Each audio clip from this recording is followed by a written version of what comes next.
Hello, I'm Comptroller Jason Mumpower, and I'm pleased today to talk with you about the American Rescue Plan.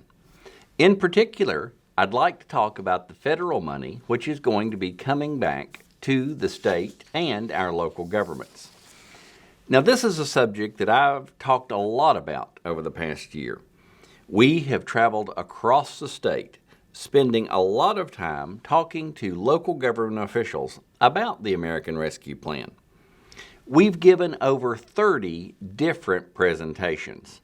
Now, I say different because every time we gave the presentation, we had learned something new in advance of that, and today is no different. We have some new information we'll share with you in today's presentation. Now, the map on the screen shows the different locations across the state where we have given presentations. We have visited some cities and counties more than once. Now today, I'm going to share much of the same information that we shared in these live presentations, but I'm also going to be talking about some brand new information. So quickly, here is a broad overview of what passed last year. The American Rescue Plan was signed into law on March 11th of 2021. It was the sixth COVID-19 relief package to be enacted by the U.S. Congress, and the total of the American Rescue Plan is $1.9 trillion. Now today, what I want to focus on is the part of the American Rescue Plan that has a direct impact on our state and local governments.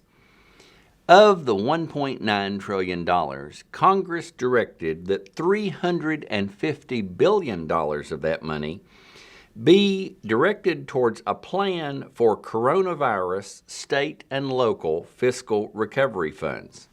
Now that $350 billion is being shared across the United States. Tennessee cities and counties will receive more than $2.2 billion. The state of Tennessee will receive an additional $3.725 billion for state use, and Tennessee's local education agencies will receive more than $2.2 billion from the American Rescue Plan's ESSER 3.0. Now, let's talk first about how this money is arriving. All counties and 18 cities will receive the money directly from the federal government.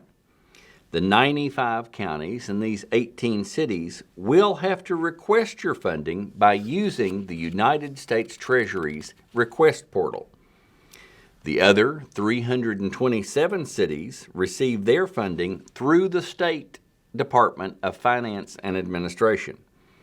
The State Department of Finance has created a portal where cities can start the process for accessing your funds and submitting the required documentation. Now, on the screen you will see a list of the 18 cities who receive your money directly from the federal government. Now, these cities listed on the screen are what's known as metropolitan or entitlement cities according to the federal definition. 18 cities on the screen, you're receiving your money directly as a result of the federal rules and federal decisions. Now, if you're wondering what qualify these cities, metropolitan cities in general are cities with a population of 50,000 or more people, or they are principal cities within metropolitan statistical areas. Now, once the money arrives, county money and direct money for cities will arrive in two tranches. The first wave of that federal money is available right now. The second wave will be coming later this year. Once you receive the money, cities and counties have until December 31st, 2024 to obligate your funds for spending. And then all money must be spent by December 31st of 2026. Now, you might be thinking, what do I do as a local government when I receive my money? You need to know where you're going to store it. You need to know what you're going to do with it. Now, of course, your first instinct might be to go down the street and deposit in your local bank. one thing you need to be aware of is that some community banks in Tennessee in particular have been overrun with deposits in the past year. You need to talk with them before you go down the street to make this large deposit. If you have a situation where your bank would rather you deposit the money somewhere else, or if you want to choose this option, I'm glad to say that my friend, State Treasurer David Lillard and his office have created a program by which you can deposit your ARP money into the local government investment pool. Now, if you choose to deposit your money with the Treasurer's office, rest assured that Treasurer Lillard has a team of 36 investment professionals who will work to maximize the rate of return on your deposit while also keeping your money safe and liquid. The LGIP earns the same rate of return as the state of Tennessee's cash portfolio. And the Treasurer's Office is happy to help you establish a separate LGIP account for ARP dollars so that local governments can easily track how much ARP money you have at any given time. Now, before I go any further, I wouldn't be the Comptroller and we wouldn't be recording this from the Comptroller's office if we didn't want to start with a word of caution. And I want to provide you with a word of caution about how you use this money.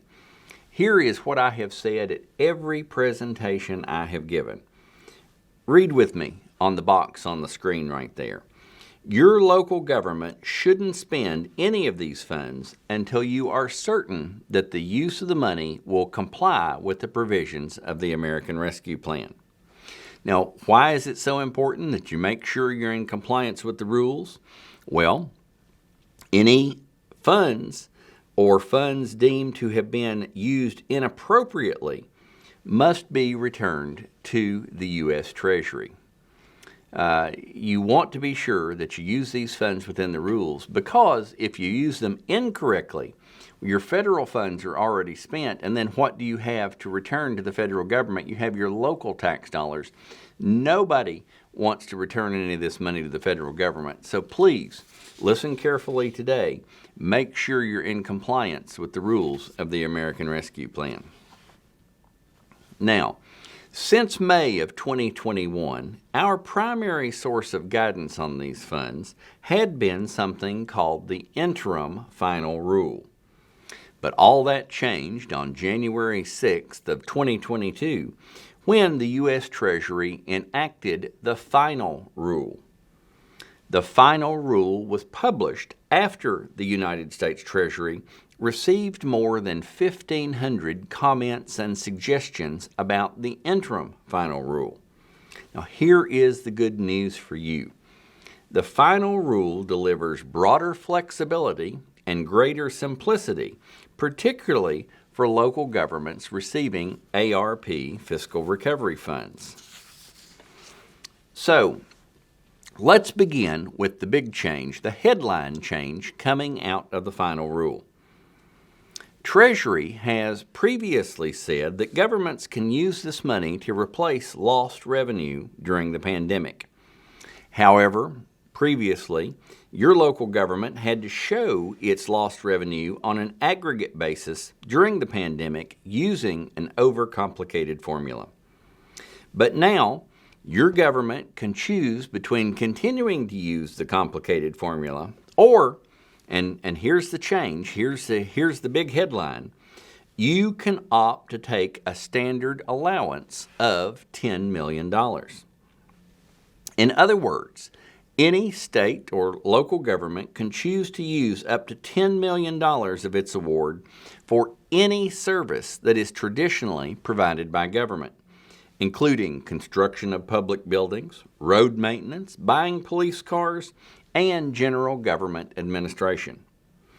In many cases in Tennessee, local governments will be able to use their full award with this broad new flexibility.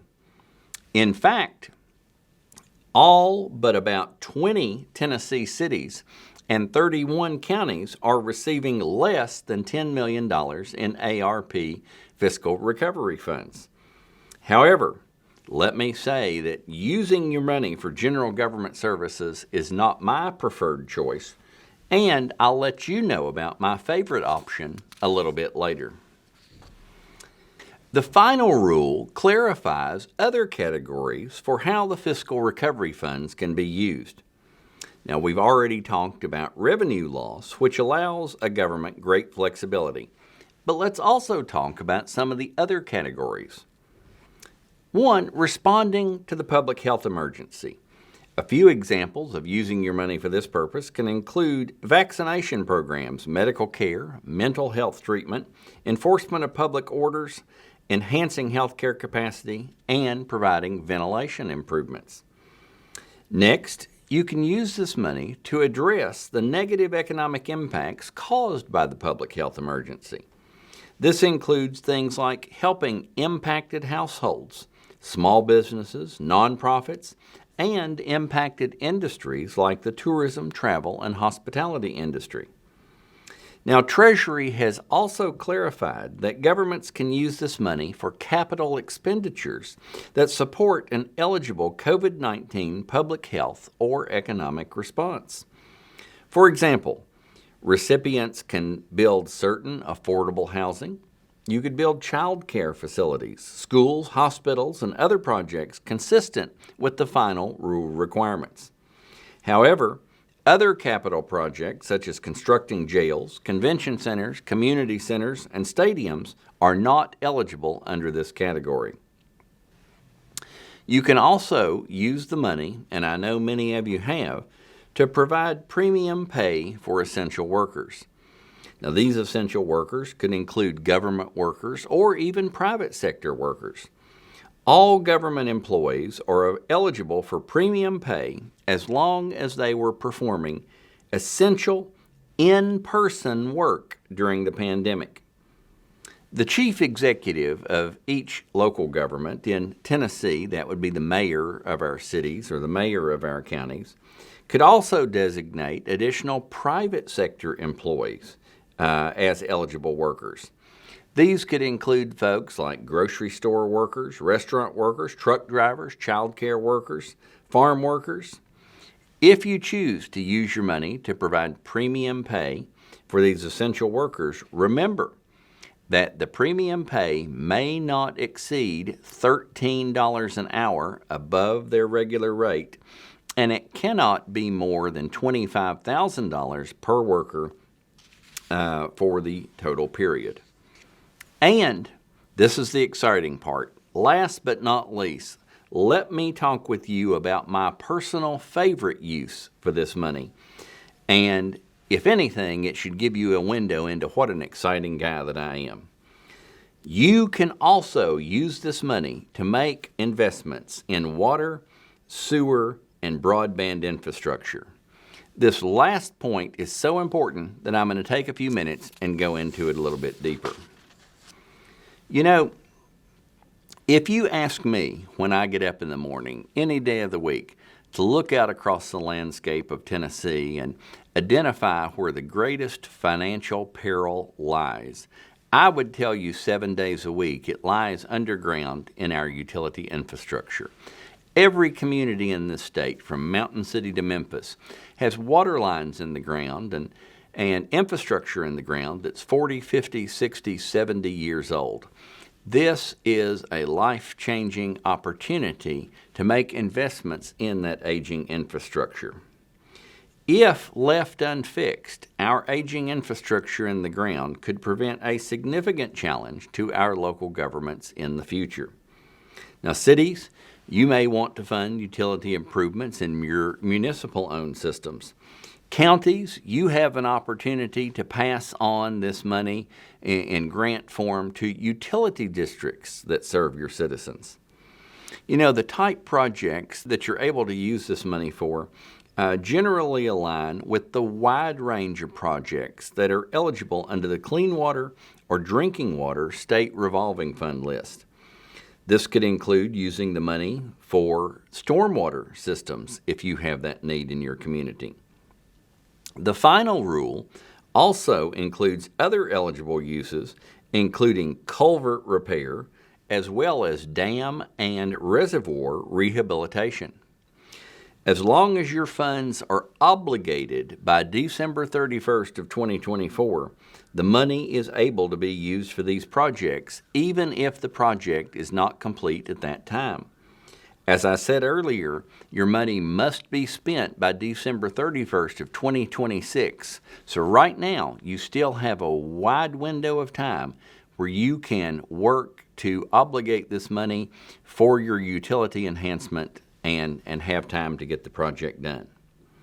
Now, it is important to keep in mind that any capital improvements to utility systems, including pipes in the ground, pumping stations, or treatment plants, those projects will have to be depreciated over time, and governments have a responsibility to fund that depreciation.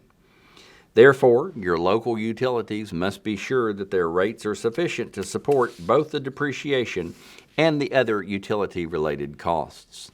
But what a blessing, what an opportunity to be able to make this investment in improving your utilities only for the cost of depreciation. If we can help you with this in particular, our utility staff in the Comptroller's office is ready, willing, and able to help you anytime. Please give us a call.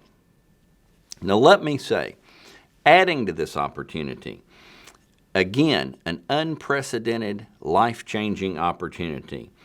On August 4th, the state of Tennessee's Fiscal Stimulus Accountability Group, we believe so strongly in the opportunity you have to make an investment in your utilities. We signed off on a plan to obligate, to dedicate, to make available more than 1/3 of the state's $3.7 billion in ARP funding to match, to enhance, to support your spending on local water and sewer projects. Now, the majority of this money is being set aside to provide non-competitive grants to local governments for eligible water, sewer, and stormwater infrastructure projects. This is a matching program. The state will match using its ARP money with local money. The state will be using an ability to pay index to set these co-funding requirements, which will range from 20 to 40% of the state's allocation, depending on the city or county. Now, your local government should be thinking about all of the water and sewer needs in your community. This is a tremendous opportunity to make sure that Tennesseans have safe and reliable water infrastructure for generations to come. The Tennessee Department of Environment and Conservation is leading this effort, and I will give you a web link a little later in the presentation where you can learn more information about this incredible opportunity. Now, in addition to the opportunity you have to invest in water, sewer, and stormwater infrastructure, you also have an opportunity to invest and enhance the broadband capability in your community. And just like with the water and sewer opportunity I just talked about, the state of Tennessee believes so strongly in supporting you in enhancing broadband in your community. The state has dedicated $500 million of its ARP funds to helping you at the local level. Now, out of this $500 million, the state has dedicated $400 million of the state's ARP money will be dedicated to expand broadband access in unserved areas. The state will prioritize projects in distressed counties and projects that have a committed local match. The other $100 million, and this is key, will be used to help Tennesseans cover the cost of having broadband service in their homes. It will be used to provide community connectivity in locations like schools and libraries, public safety buildings and state parks, and it will help connect downtown business districts to free public Wi-Fi.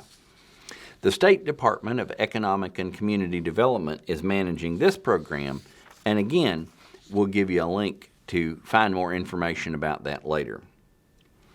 Now, just as we have spent the last few minutes talking about ways that you can use this money, it is just as important to make sure you understand how this money cannot be used. There are some unallowed uses that I want you to know about. First, these funds cannot be used to reimburse costs that the government already incurred prior to March 3rd of 2021. The American Rescue Plan is generally forward-looking. Funds also cannot be used to make contributions to rainy day funds or similar reserve funds. The money should not be used to pay interest or principal on outstanding debt.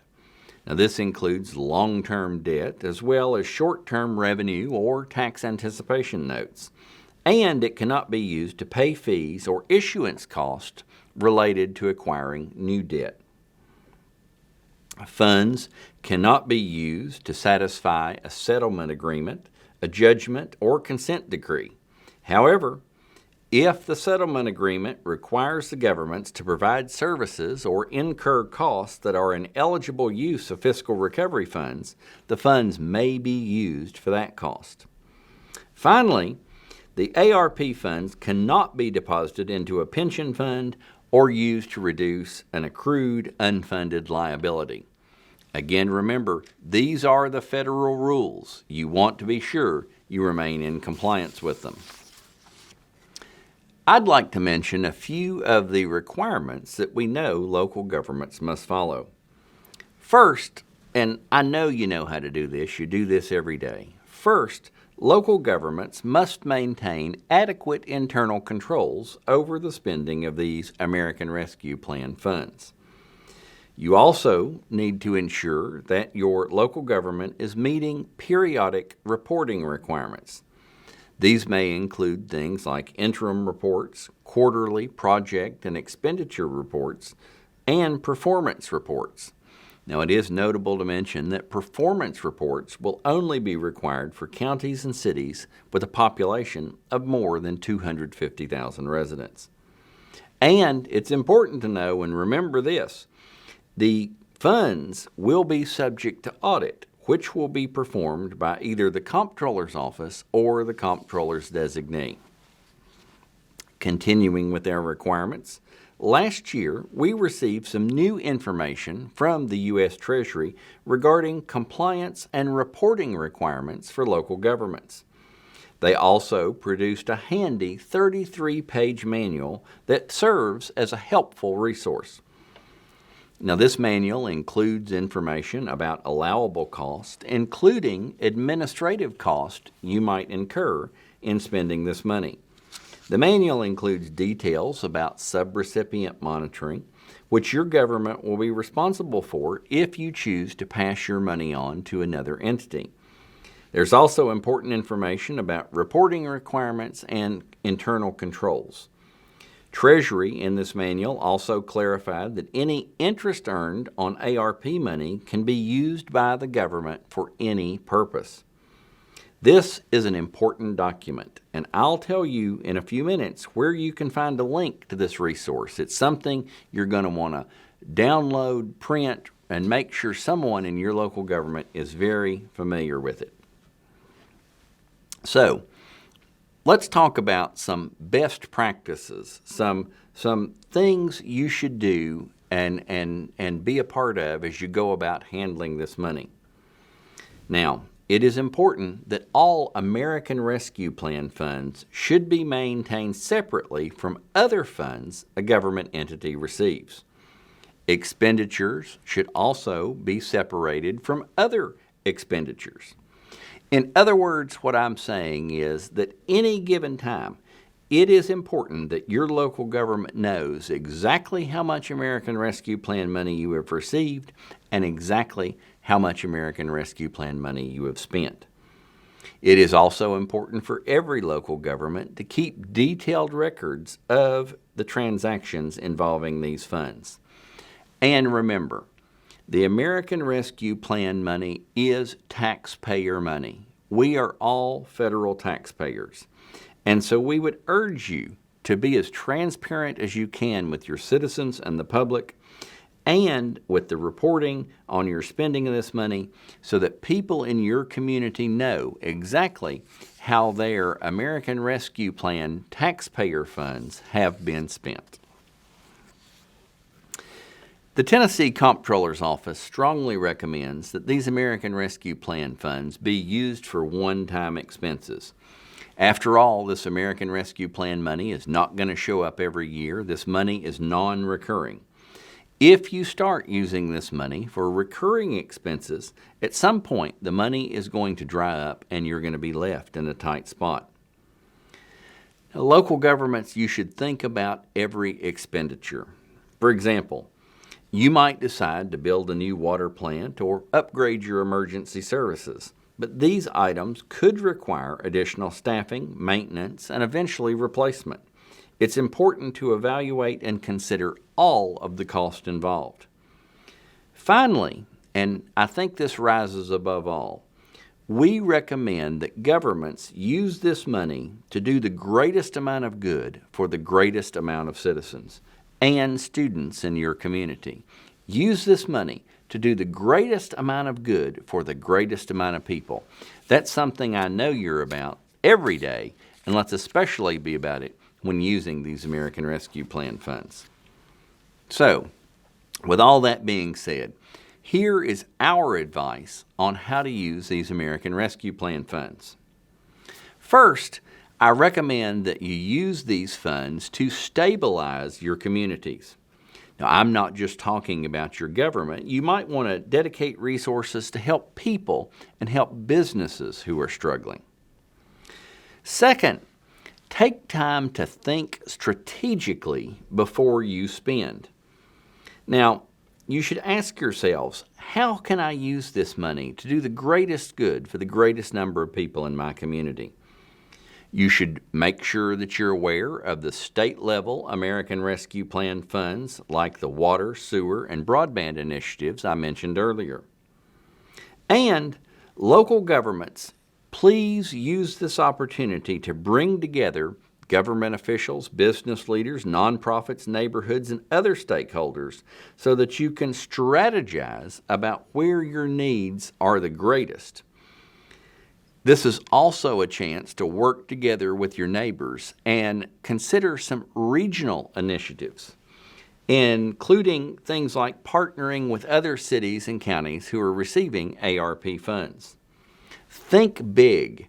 This is a once-in-a-lifetime opportunity for a transformative project, one that would have a lasting impact on your community.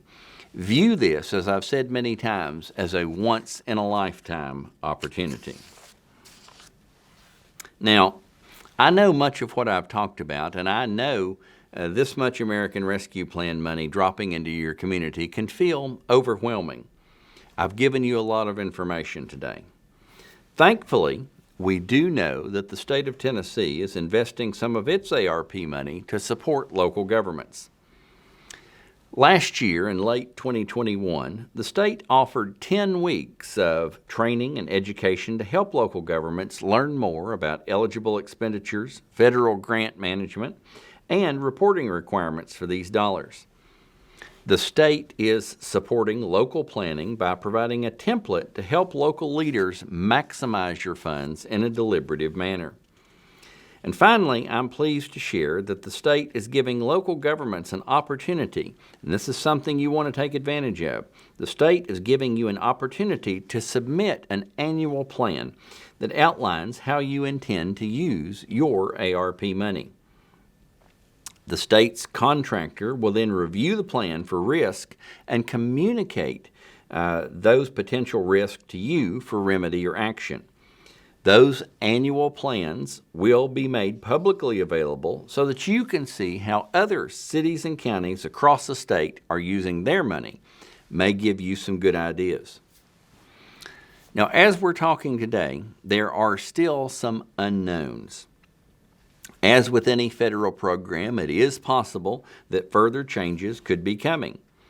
Particularly, I suspect that Treasury may update some of its guidance surrounding reporting requirements as a result of the final rule.